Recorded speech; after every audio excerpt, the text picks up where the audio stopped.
பிரம்மகத்தி தோஷம் எதனால் வருகிறது அப்படின்னு நீங்கள் தெரிஞ்சுக்கணும் இல்லையா? ஒரு ஜாதகத்தில் குரு சனி சேர்க்கை இருக்கிறவங்களுக்கு பிரம்மகத்தி தோஷம் வரும்.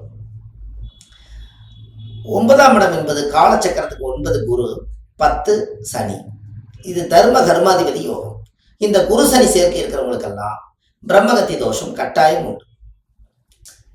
அதுக்கு உங்கள் வாழ்க்கையில் இந்த பிரம்மகத்தி தோஷத்தை நம்ம சுத்தப்படுத்தணும் அல்லவா? அதுக்கு நம்ம ஏதாவது நம்ம கர்மம் நம்மளை விட்டு போகணும்னா நம்ம ஏதாவது தானம் பண்ணா தானே நம்மளை விட்டு போகும். அதுக்கு ஒரு எளிமையான ஒரு பரிகாரம் சொல்றேன்.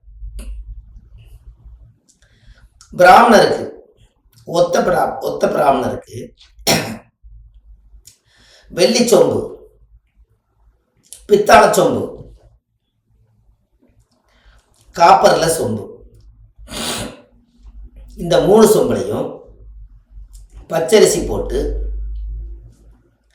வியாழக்கிழமை அல்லது சனிக்கிழமை ஒரு புது தட்டில் மஞ்சள் வேஷ்டி துண்டு வெத்தலை பாக்கு காணிக்கெல்லாம் வச்சு, இந்த நாள் என்னுடைய பிரம்மகத்தி தோஷம் என்னை விட்டு இதோட நிவர்த்தி ஆகட்டுன்னு சொல்லி பிரபஞ்சத்துக்கிட்ட வேண்டிட்டு பிராமணர் கையில் கொண்டு போய் நீங்கள் தானம் கொடுத்துட்டீங்கன்னா அன்னையோட உங்களுடைய ஜாதகத்தில் இருக்கிற பிரம்மகத்தி தோஷம் உங்களை விட்டு போயிடும். நம்மளுடைய புத்தி தெளிவாகும், புத்தி கூர்மையாகும். அவர் காலத்தொட்டு கும்பிட்டு வந்தீங்கன்னா அவர் ஆசீர்வாதம் பண்ணா அந்த குரு தோஷ நிவர்த்தி ஆகும். அதுக்கப்புறம் குருதான் மூளை, அதுக்கப்புறம் உங்களோட தெளிவான எண்ணங்கள் இருக்கும். இது நீங்க பார்த்துருக்கீங்களா? பிரம்மகத்தி தோஷம் இருக்கிறவங்களுக்கு இது எளிமையான பரிகாரம். இந்த எளிமையான பரிகாரத்தை மக்களுக்காக நீங்க செஞ்சு இது பலன் அடைஞ்சீங்கன்னா உங்களோட வாழ்க்கையில நீங்க முதல் தெளிவாயிருங்க. இதை கண்டிப்பா ஒரு முறை நீங்க இதை செஞ்சுட்டு வாங்க.